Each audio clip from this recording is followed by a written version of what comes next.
Hi friend, मैं नंदलाल मौर्य आपके YouTube में स्वागत करता हूं। आज हम लोग देखेंगे practice set number 15C। Practice set number 15C देखेंगे और एनटीपीसी सीबीटी एग्जाम डेट 10/5/2022 का ये क्वेश्चन है। 10/5/2022 का एक क्वेश्चन सॉल्व कर रहे हैं।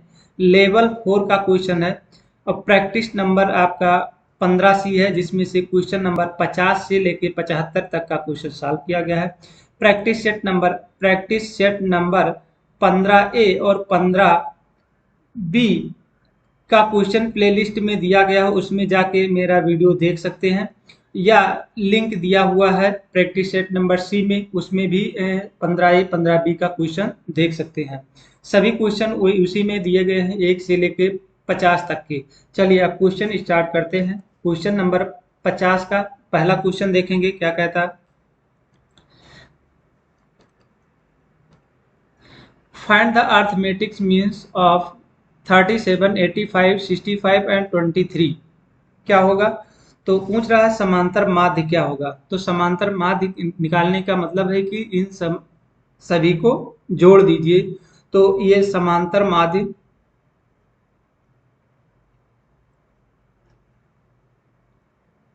माध्य इसको जोड़ देना है। तो जोड़ दीजिए 37 प्लस 85 प्लस 65 और प्लस 23, सभी को जोड़ दीजिए। जोड़ने के बाद आएगा 210 और जितनी संख्या उससे डिवाइड कर दीजिए। 1 2 3 4, 4 है तो 4 से डिवाइड कर दीजिए। तो 4 पंचे 20, 10 हुआ, 4 दूनी 8 और 4 पंचे 20। तो आपका क्या हो, अर्थमेटिक माध्य जो आया वो 52.5 आ गया। तो ऑप्शन नंबर तीसरा सही है।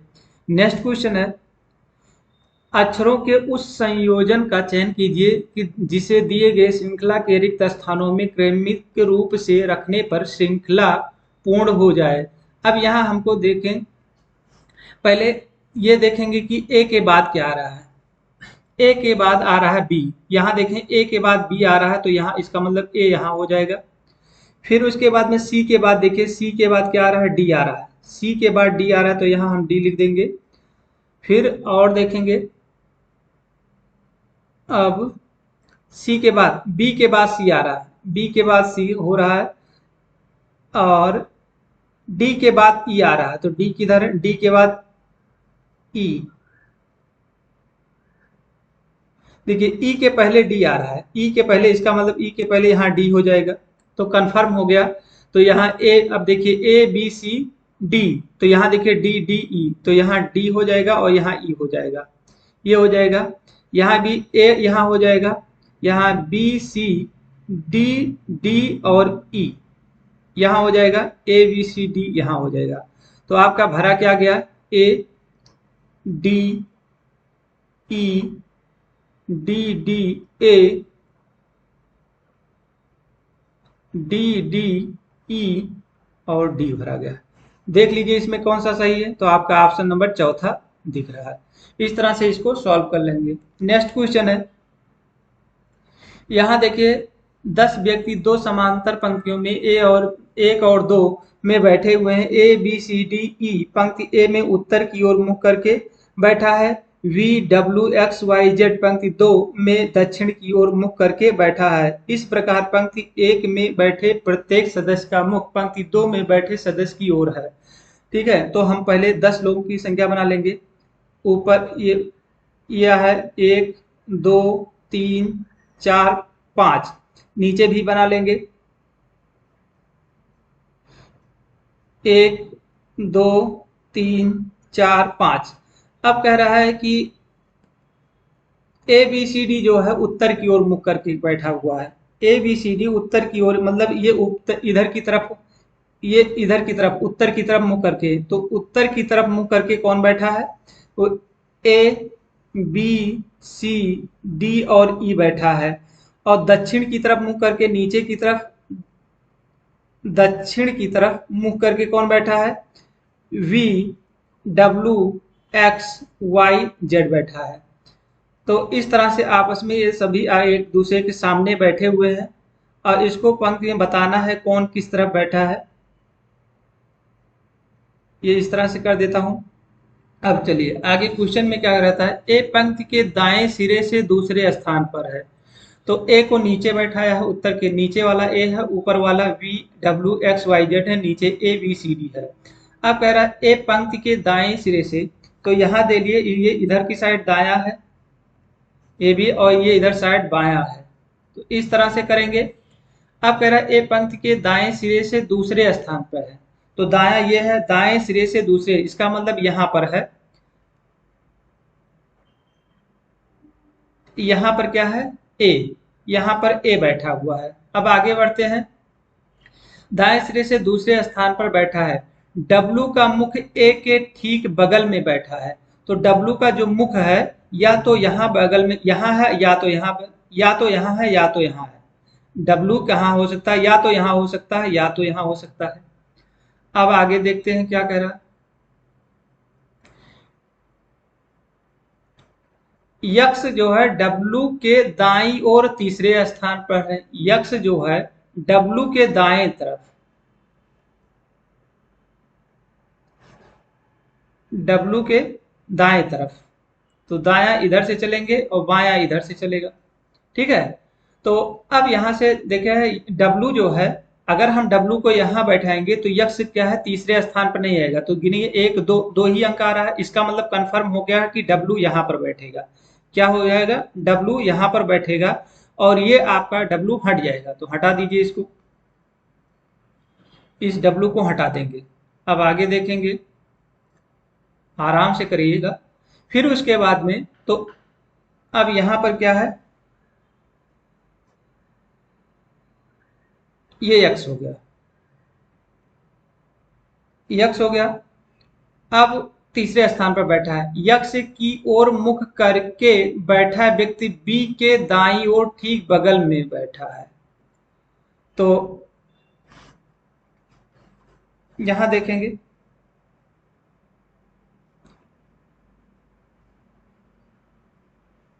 यक्स जो है डब्लू के दाईं ओर तीसरे स्थान पर बैठा है।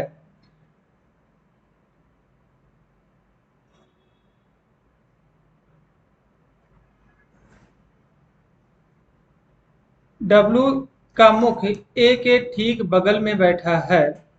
यक्स डब्लू के दाईं ओर तीसरे स्थान पर बैठा है। यक्स के की ओर मुख करके बैठा व्यक्ति, यक्स की ओर मुख करके बैठा व्यक्ति बी के दाईं ओर ठीक बगल में बैठा है। तो बी के दाईं ओर ठीक बगल में बैठा है, तो बी के दाया, तो दाया ये है, ये दाया है, इधर बाया है, तो बाएं दाएं तरफ जाएंगे तो बी के बगल में बैठा है।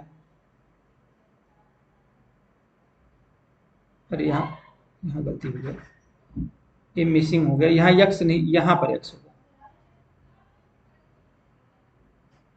यहाँ पर यक्स होगा, ये यक्स के बाएं, ठीक है। आगे अब देखेंगे, बी और सी के बीच में केवल एक व्यक्ति बैठा है। बी और सी, इसका मतलब कन्फर्म हो गया, यहाँ पर सी हो गया, सी के बीच में एक व्यक्ति बैठा है, बी और सी के बीच में एक व्यक्ति बैठा है। वाई जो है, वी जो है वाई के दाईं ओर बैठा है, वाई जो है, वाई यहाँ भी देखिए, यहाँ पर दो संख्या तो है नहीं, तो ये दो संख्या यही दिख रहा है, तो वी जो है वाई के दाईं ओर बैठा है, वाई के दाईं ओर है, तो वाई यहाँ है तो यहाँ वी है, ये हो गया। डी पंक्ति के किस सिरे पर नहीं बैठा है, डी पंक्ति के किसी भी सिरे पर नहीं बैठा है, तो सिरे पे नहीं बैठा, देखिए यहाँ कोना है तो इसका मतलब डी यहाँ बैठा हुआ है। अब यहाँ बचा क्या, यहाँ बचा ई, और यहाँ क्या बचा आपका, यहाँ बचा जेड। तो अब कह रहा है डी पंक्ति के किसी भी सिरे पर नहीं बैठा है, तो इनमें से कौन जेड के ठीक सामने बैठा है, तो जेड के सामने कौन बैठा है, बी बैठा है। दो तीन बार प्रैक्टिस करेंगे आप लोगों को समझ में आ जाएगा। चलिए अगले क्वेश्चन पे चलते हैं। नमक एकाधिकार को समाप्त करने के लिए महात्मा गांधी ने डॉट डॉट की ओर प्रस्थान कर नमक सत्याग्रह का आरंभ किया था, कहां से, दांडी से शुरू किया था। नेक्स्ट क्वेश्चन है, ठीक है, भारतीय संसद ने नागरिकता अधिनियम किस वर्ष पारित किया था? तो 1955 में पारित किया था। ऑप्शन नंबर पहला सही है।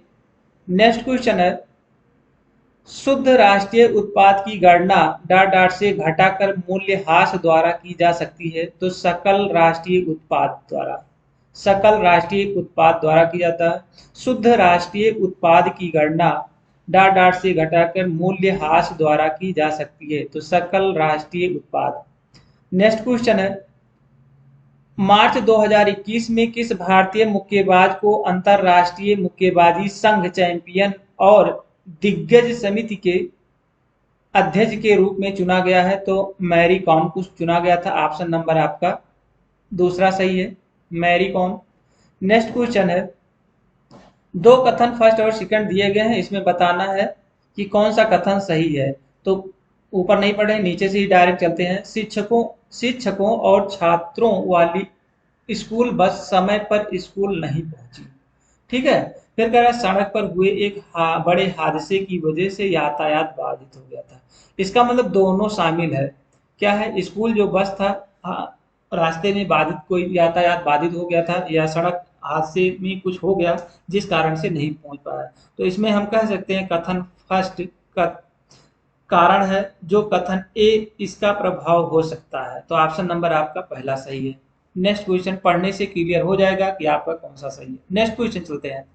यहाँ आर्थिक सर्वेक्षण 2021-22 के अनुसार उक्त वर्ष के दौरान डॉट डॉट क्षेत्र ने भारत के सकल घरेलू उत्पाद में सर्वाधिक योगदान दिया। तो सेवा में दिया था। ऑप्शन नंबर आपका तीसरा सही है। नेक्स्ट क्वेश्चन, 2011 की जनगणना के आंकड़ों के अनुसार भारत का जनसंख्या घनत्व कितना था? तो 382 प्रति व्यक्ति किलोमीटर स्क्वायर। नेक्स्ट क्वेश्चन, निम्न व्यंजक का मान ज्ञात कीजिए। तो इसको सॉल्व करेंगे। देखिए, ये है 4 3 12 1 13, 13/3 भागे, फिर ब्रैकेट को पूरा सॉल्व कर लेंगे।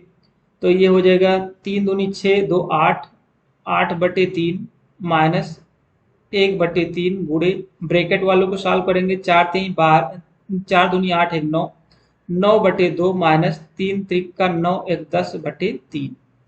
क्रॉस मल्टीप्लिकेशन के 9 त्रिक 27 और 10 दूना 20, 27 में से 20 निकाल देंगे तो 7 हो जाएगा। तो 13/3 भागे 8/3 माइनस 1/3 और गुणे हो जाएगा 7/6। इन दोनों का क्रॉस में देखिए, ऊपर का हिस्सा इसका गुणा हो जाएगा, इन दोनों का आपस में गुणा हो जाएगा, तो ये इतना आ जाएगा। अब 13/3 माइनस भागे ये 8, देखो ये 8/3 और ये हो जाएगा 7/18। तो अगर हम यहाँ पर 6 का ऊपर नीचे गुणा कर देंगे तो मान में कोई परिवर्तन नहीं होगा और हर बराबर हो जाएंगे। तो 13/3 भागे 8 छक 48/18 माइनस 7/18। ये हो गया। 48 में से 60 निकालेंगे तो आपका आ जाएगा 13/3 भागे 41/18। अब 13/3 गुणे 18/41 हम पलट देंगे 41/18 को, तो गुणे का निशान हो जाएगा। और 3 छक 18 और 13 छक 78, 78/41, तो ये हो जाएगा एक सही 37/41। तो ऑप्शन नंबर आपका कौन सा सही हो जाएगा? चौथा सही हो जाएगा। नेक्स्ट क्वेश्चन, यहां पर देखिए, किसी पर्वतारोही के साथ जलोढ़ पंख को जोड़ने की श्रृंखला क्या कहलाती है? ये देखिए, इसका मतलब क्या होता है। तो यहाँ पर हम चित्र के द्वारा दिखा दिए हैं। एक पंखा ले लीजिए जो गांव में होता है, तो देखिए ऐसे पंखा होता है, ऐसे हाँकते हैं हम लोग। ये गांव में ऐसे पंखा होता था। तो देखिए यहाँ पर ऐसे बना हुआ है, ये ऐसे बना हुआ, ठीक है। तो यही को कहा गया है आपको जोड़ने की जलोढ़ पंख कहते हैं। इसी को जलोढ़ पंख इसी को कहा जाता है, इसी को जलोढ़ पंख कहा जाता है। अब ये किस तरह का है? ये जबड़े की तरह, मुंह के जो जबड़ा होता है उस टाइप में है। तो ऑप्शन नंबर आपका ये चौथा सही है। इस तरह से आप देख सकते हैं। तो ये क्या है? जबड़े की तरह ये दिख रहा है। ये क्या है? जबड़े की तरह दिख रहा है, तो इसलिए जबड़ा है। तो इस श्रृंखला को क्या कहते हैं? जबड़ा कहते हैं। चलिए नेक्स्ट क्वेश्चन, चित्र के द्वारा ये समझा दिया है। नेक्स्ट क्वेश्चन, दी गई श्रृंखला में उस अक्षर समूह का चयन करें जो निम्नलिखित श्रृंखला में प्रश्न चिन्ह के स्थान पर आता है। तो यहां से देख लें क्या है। यहां पहले हम इसको लिखते हैं ए ई जे ओ टी, नीचे है X V G L Q, यह है U Y D I N. अब यहां से अगर हम देखें तो टी, देखिए टी और क्यू ये कितना है, टी 20 है, ये आपका है कितना 17 है, और ये आपका है कितना 3 और कम कर दीजिए तो 14। अब यहां से देखें 3 -3 कम हो रहा है, यहां भी -3 कम कर दीजिए, फिर यहाँ -3 कम कर देंगे तो आपका हो जाए 11। तो ये हो जाए 11 को के लिखते हैं। तो ऑप्शन में देखिए लास्ट में के कौन सा आ रहा है, तो के देखिए लास्ट में के आ रहा है, एक में है, सब में जे है, इसमें के है, तो ऑप्शन नंबर आपका चौथा सही है। इस तरह से हम डायरेक्ट इसको सॉल्व करने में प्रैक्टिस करना ही पड़ेगा, तभी आप लोगों को समझ में आएगा कि कैसे होता है। नेक्स्ट क्वेश्चन है, यहाँ आनुवंशिकी का जनक किसे कहते हैं। तो आप साइंस के क्वेश्चन है, ग्रेगर मेंडल को कहा जाता है। नेक्स्ट क्वेश्चन है, और इन्होंने ऐसे ऐसे करके बनाया था, यही आपका इस ग्रेगर मेंडल, तो आनुवंशिकी का ये ऐसे बना हुआ है, जनक इसी को कहा जाता है, ग्रेगर मेंडल को। नेक्स्ट क्वेश्चन है, भारत के निम्नलिखित में से किस पड़ोसी देश का क्षेत्रफल सबसे अधिक है। तो देख लिए सबसे लास्ट स्टार्टिंग में 9 सबसे ज्यादा इसी में है, तो चीन सबसे ज्यादा क्षेत्रफल किलोमीटर स्क्वायर है, किलोमीटर स्क्वायर है। नेक्स्ट, सबसे ज्यादा क्षेत्रफल वाला कौन है, इन दोनों तीनों चारों में से चीन है। नेक्स्ट क्वेश्चन है, यहाँ पर देखिएगा ये आपका साइन दिया गया है, इसी को सॉल्व करना है। तो ये कैसे आपको सॉल्व करके ये कंफर्म हो गया, तो 12 गुणे अगर हम 2 करें प्लस 33 जोड़ देते हैं, और ये 10 गुणे 2 करें प्लस 28 जोड़ दें, यहाँ पर 14 गुणे 2 करें प्लस 39 जोड़ दें, देखते हैं। तो ये 12 दूना 24 प्लस 33 जोड़ते हैं तो 4 3 7 3 2 5 आ रहा है, बराबर है। इसको 20 प्लस 28 जोड़ दें तो ये 48 हो रहा है, ये भी सही है। यहाँ ऐसे इस तरह से इसको भी सॉल्व करें, 14 दूना 28 प्लस 39, तो 9 दूनी 18, 8 दूनी 16, 17 और 3 2 6, मतलब 67। तो ऑप्शन नंबर आपका चौथा सही है। नेक्स्ट क्वेश्चन, यहाँ पर देखेंगे 6 व्यक्ति ई सी डी ई के एल और एम में से प्रत्येक की लंबाई अलग अलग, ई केवल एल से छोटा है, केवल एक व्यक्ति सी से छोटा है, केवल एक व्यक्ति सी से छोटा है, तो सी सबसे नीचे, उसके नीचे कोई एक नीचे है, ये कंफर्म हो गया। और फिर यहां से कह रहा है कि ई केवल यल से छोटा है, ई जो है यल से छोटा है, ई जो है यल से छोटा है, इसका मतलब यल ऊपर है और ई नीचे है। आगे बढ़ेंगे, के डी से छोटा है, के जो है डी से छोटा, तो डी ऊपर हो जाएगा, के नीचे हो जाएगा। अब इसका मतलब ये सब हो चुका, अब लास्ट में सी के सबसे नीचे कौन हो सकता है, तो यम ही है, क्योंकि एक ही बचा हुआ है। 1 2 3 4 5 6, 1 2 3 4 5 6, तो सी के नीचे यम। अब पूछा इनमें से कितने व्यक्ति के से छोटे हैं, तो के से छोटे 2 व्यक्ति दिख रहे हैं, तो ऑप्शन नंबर आपका चौथा सही है। नेक्स्ट क्वेश्चन है, यहाँ हिमालय पर्वत श्रृंखला एक प्रकार का है, वलित पर्वत है, तो वलित पर्वत का मतलब होगा, देखिए यहाँ पर ऐसे ऐसे कटे हुए हैं, यहाँ भी कटे हुए हैं, यहाँ भी कटे हुए हैं, ऐसे रास्ते की टाइप में ऐसे दिए हुए हैं साइड में, तो इसको वलित पर्वत कहते हैं। तो हिमालय पर्वत कैसी श्रृंखला, वलित पर्वत की तरह है।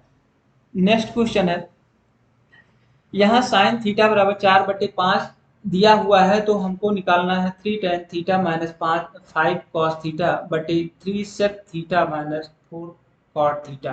तो यहाँ से हम साइन थीटा बराबर जो दिया गया है 4/5 दिया गया है, तो यहाँ से हमको ट्रायंगल बना लेंगे, पाइथागोरस का रूल बनाएंगे।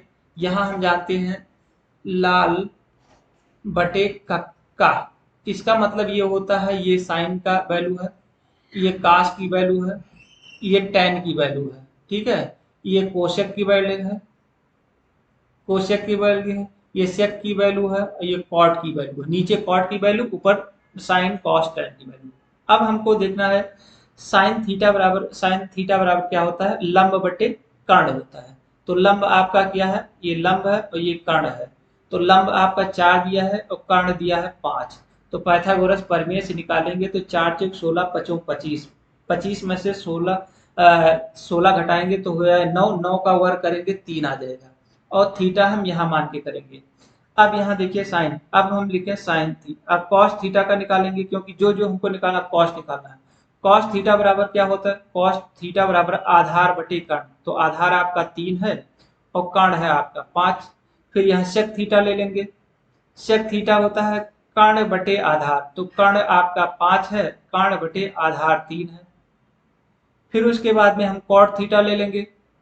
कॉट थीटा बराबर क्या होता है, कॉट थीटा बराबर नीचे से आधार बटे कर्ण, आधार नीचे आधार बटे कर्ण, कर्ण कितना है 5। तो इस तरह से हम ले लेंगे। अब इसको, इस मान को हम यहाँ पुट कर देंगे, इस मान में पुट कर देंगे। तो 3 क्या हो जाएगा, 3 गुणे tan का मान कितना है, अच्छा tan का नहीं निकाला। tan थीटा बराबर लंब बटे आधार, तो लंब कितना है, tan बराबर हो जाएगा, लंब कितना है 4 और आधार 3 है। तो ये 4/3 माइनस 5 हो जाएगा, cos थीटा की वैल्यू 3/5 है। फिर नीचे लिखेंगे 3 सेक थीटा की वैल्यू है 5/3 है, और माइनस 4 कॉट थीटा की वैल्यू हो 5, 3 बटे कॉट थीटा।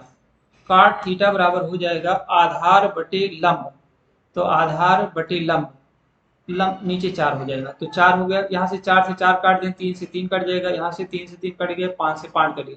4 में से 3 निकालेंगे 1 बचेगा, और 5 में से 3 निकालेंगे 2 बचेगा। तो देख लें ऑप्शन में कौन सा है, दूसरा सही है। इस तरह से हमको निकाल सकते हैं। नेक्स्ट क्वेश्चन है, इसको देखो सरलीकरण करना है। तो पहले, सबसे पहले हम किसको, बड़े ब्रैकेट को सॉल्व करेंगे। यहाँ से देखिए, अगर 12 में 12 दूना 24, और 24 से इसको काट देंगे 6, तो हो जाएगा 4 छक 24। क्या हो जाएगा, 4 छक 24, तो 1/4 आ जाएगा। और फिर उसके बाद में इसको ऐसे रहने दीजिए। यहाँ से 5 में से 3 निकालेंगे तो यहाँ हो जाएगा -2, और इन दोनों का आपस में गुणा हो जाएगा तो 8, और ये माइनस माइनस प्लस हो जाएगा। तो यहाँ 12 + 8 और भागे 8 -8 + 1/4, ये नीचे ऊपर वाला सॉल्व हो गया। नीचे वाला सॉल्व करेंगे, यहाँ देखेंगे 9, यहाँ इस गुणा हो जाएगा 9 गुणे 15 माइनस, इसको सॉल्व करके बताते हैं, ये हो जाएगा बटे 120, और माइनस माइनस है, इसको काटेंगे 12 से 12 कट जाएगा तो यहाँ हो जाएगा 1। इसको इसको काट देंगे, 12 8 से 8 भाग देंगे तो 1 आ जाएगा। और यहाँ हो जाएगा आपका 12 + 1 - 8 + 1/4, ये हो गया। और नीचे सॉल्व कर लेंगे, 15 8 120, तो 9/8 - 1। इसको और सॉल्व करेंगे, 12 में से 8 निकालेंगे 4, और 4 1 5, तो ये हो जाएगा 5, 5 से 1/4 लिख सकते हैं, और नीचे 9, 8 कम 8, और 9 में से 8 निकालेंगे 1/8 हो जाएगा। ये 4 पंचे 20, 1 21, 21/4, और पलट देंगे तो 8/1 हो जाएगा। 4 दूनी 8 2, ये इसको हो जाएगा 42, 21 दूना 42। तो देख रहे हैं ऑप्शन में कौन आ रहा है, 42 आपका आ रहा है चौथा। नेक्स्ट क्वेश्चन चलते हैं। यहाँ ए बी सी एक काम को क्रमशः 12 16 24 दिनों में पूरा करते हैं, ठीक है, करते हैं। बी और सी ने एक साथ 4 दिन तक काम किया, फिर सी काम छोड़कर चला गया, जिसके स्थान पर ए आ गया। शेष काम कितने दिनों में पूरा होगा। तो यहाँ से पहले हम ए बी सी इन सबका एलसीएम ले लेंगे। ये 15 का, अरे सॉरी 12,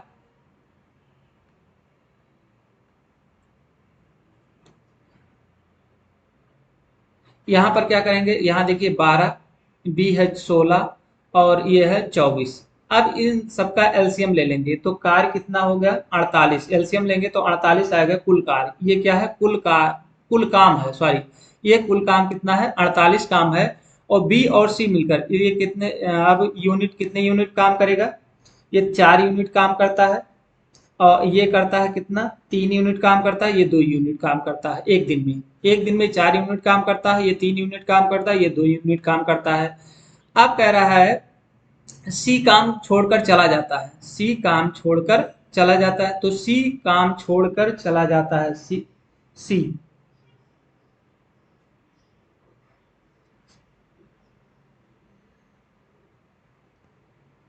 12 चौक 48, 16 3 48, 24 दूना 48। तो क्या कह रहा है, ए और बी, ए बी दोनों मिलकर कितने दिन तक काम करते हैं, 4 दिन तक। तो ए और बी,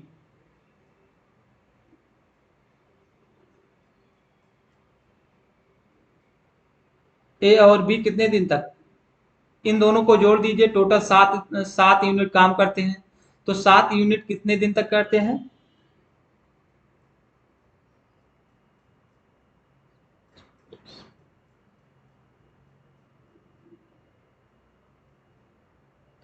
5 4 9,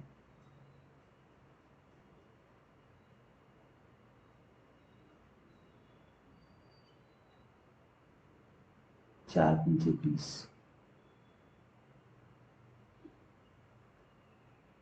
सी छोड़ के जा रहा है, सी काम छोड़कर चला जा रहा है। और ये 7 चौक 28, 4 3 7, तो ये 7 28,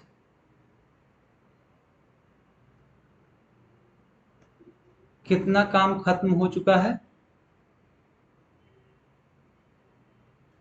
4 5 20।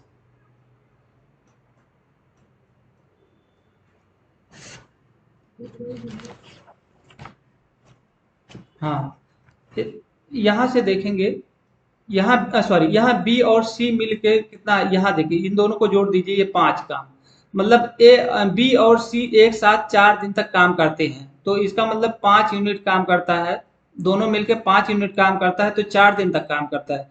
तो 4 × 5 = 20 दिन, 20 काम। तो 20 काम, 48 में से 20 काम खत्म कर चुका है, 20 काम खत्म हो गया है, खत्म हो गया, तो 20 काम खत्म हो गया, और टोटल काम कितने थे, 48। तो 48 में से क्या करेंगे, 20 घटा देंगे, तो बचे काम 28 काम।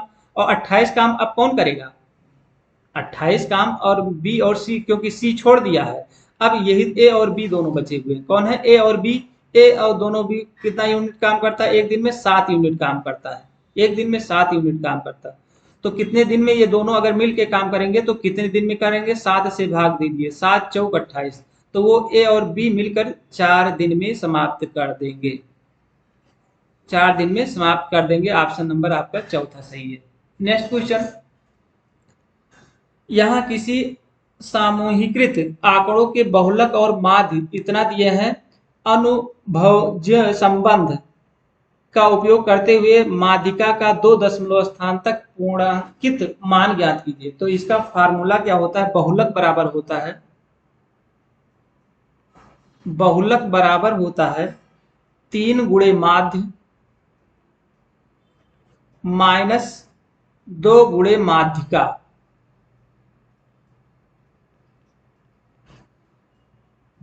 हमको इसी में लिखना है।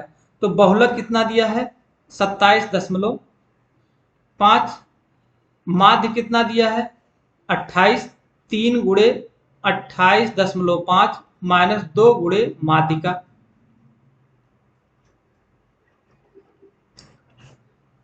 माध्यिका, माध्यिका, तो इन दोनों का 27.5, इसका गुणा कर लेंगे तो कितना आ जाएगा, 5×3 = 15, 8×3 = 24, 1 × 25, 2 हासिल, और 3 दूनी 6 और 2 8। तो ये हो जाएगा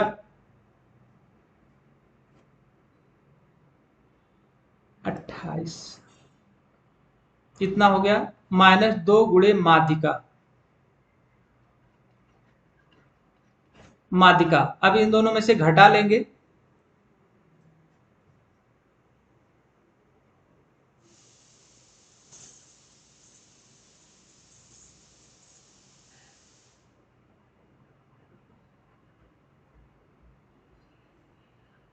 अरे सॉरी, यहाँ गलती हो गया।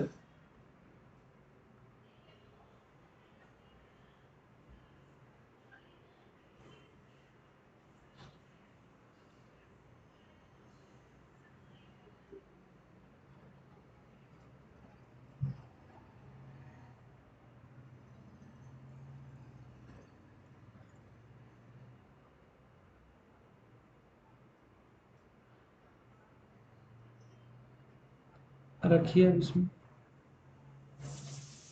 बहुलक दिया 27.5 बराबर 3 इंटू माध्य, इसको निकालना है। ये 2 गुणे माध्यिका दिया है, सॉरी यहाँ उल्टा लिख दिया हूं। ये आपका हो जाएगा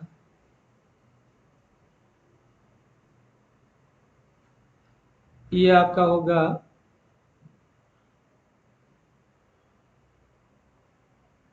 माध्यिका और ये हो जाएगा माध्य। इस तरह से दिया गया है। अब यहां से क्या करेंगे, इसमें रख दीजिए माध्य कितना है आपका 28.5, तो 27.5 प्लस इसको जोड़ देंगे और 3m को इधर लाएंगे, 5 दूनी 10, 8 दूनी 16, 1 17 और 2 दूनी 4, 1 5, 57 और इन दोनों को जोड़ देंगे तो 5, 7 दूनी 14, 2 दूनी 4,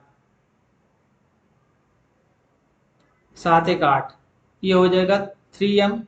अब यहाँ से m बराबर हम लगा दें 84.5/3, इसको भाग देंगे तो ये हो जाएगा 28.17 आएगा।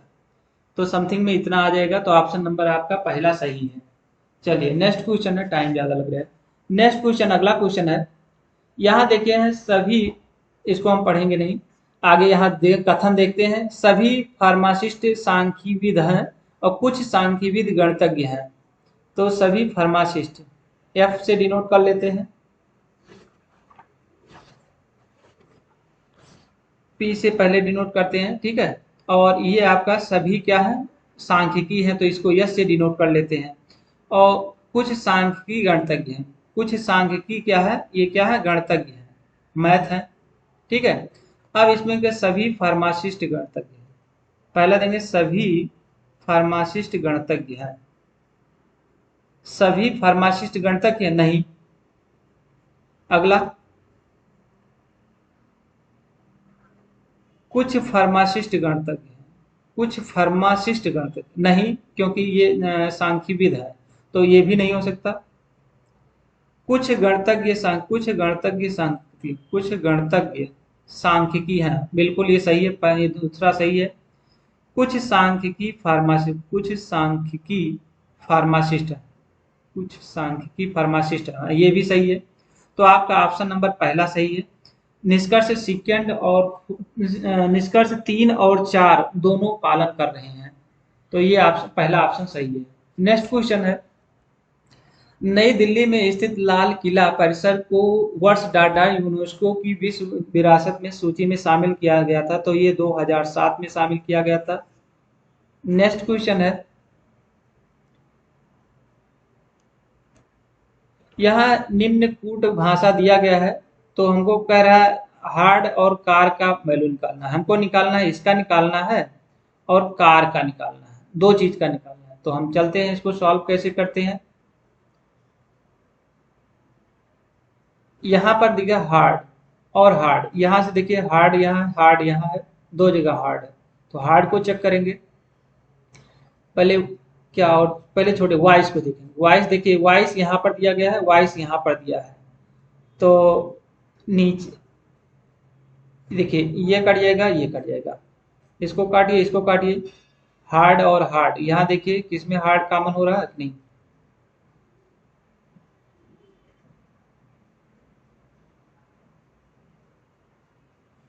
HARD, तीनों में कॉमन होना चाहिए। देखिए यहाँ भी हार्ड है, यहाँ भी हार्ड है, यहाँ भी हार्ड है, तो तीनों में कॉमन कौन दिखा, देखिए तीनों में कॉमन यही दिख रहा है आपको, तीनों कॉमन ये दिख रहा है, ES यहाँ तीनों में कॉमन। तो HEARD, हार्ड को क्या लिख सकते हैं, हार्ड को ई एस लिखेंगे, एक मिल गया, एक मिला। और दूसरा क्या है, दूसरा कह रहा है हमको किसका, कार का। कार चेक कर लीजिए, ये इसमें है कार और किसी में कार नहीं है। यहाँ हार्ड, हार्ड को काट चुके हैं। अब यहाँ दियर, दियर यहाँ से दियर और दियर देख चेक कर लेते हैं। देखिए ये दियर कट गया, ये दियर, यन यू यन यू, तो ये कट गया, ये कट गया, और हार्ड भी काट चुके हैं। तो अब यहाँ से दो आया बचा हुआ है, वाज, वाज यहाँ से देखिए वाज, वाज देखा है तो टी ए काट गया। अब यहाँ वाज कट गया, बचा कार, कार का हो जाएगा क्या, एच वाई, तो कार का एच वाई। तो ऑप्शन नंबर आपका दूसरा सही है।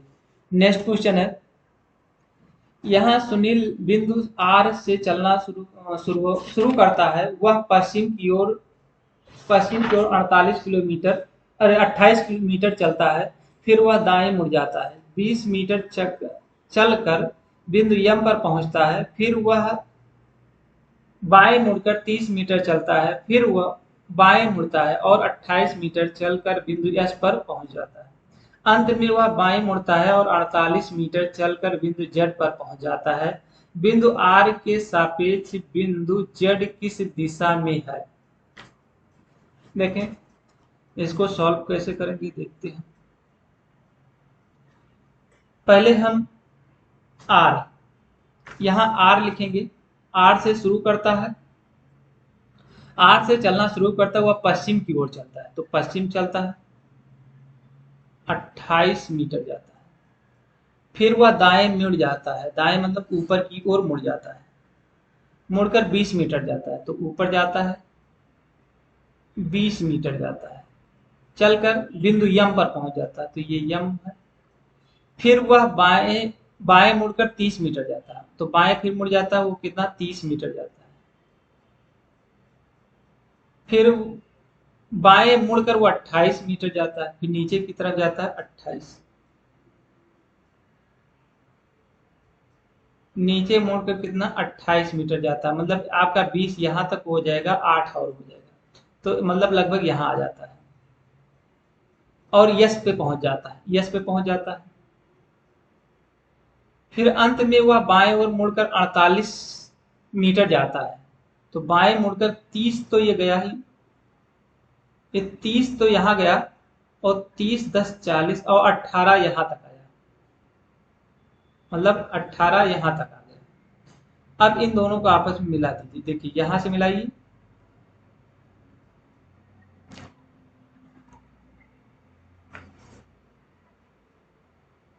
इसको चेंज कर देते हैं, ये यहां से अब हो गया, ये हो गया। अब आर के सापेक्ष बिंदु जेड, ये आपका जेड है,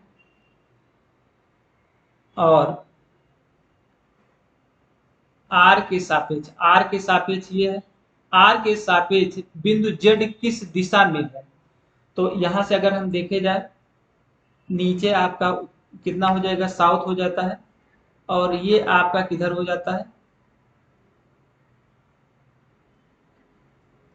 अगर ऐसे देखा जाए यहां तक, तो ये साउथ हो गया, और ये आपका पश्चिम हो गया, ये पश्चिम हो गया, और नीचे क्या हो जाता है, दक्षिण। तो यहां हम दिखा सकते हैं कि ये किस दिशा में है आपका, तो ये आपको पश्चिम और दक्षिण दिशा में है। तो इस तरह से यही पूछ रहा था, क्योंकि ये सभी मोड़ 90 डिग्री पे है, तो 90 डिग्री पे ये बना रहा है। ठीक है, चलिए अगले क्वेश्चन पे चलते हैं।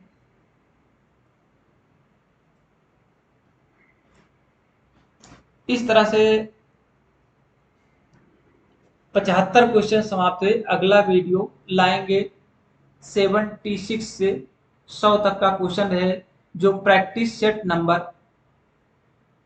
15 डी सॉल्व कराएंगे। अगला वीडियो देखने के लिए ना भूलिएगा, और वीडियो पसंद आया तो लाइक शेयर सब्सक्राइब जरूर करें। धन्यवाद, thank you all of you.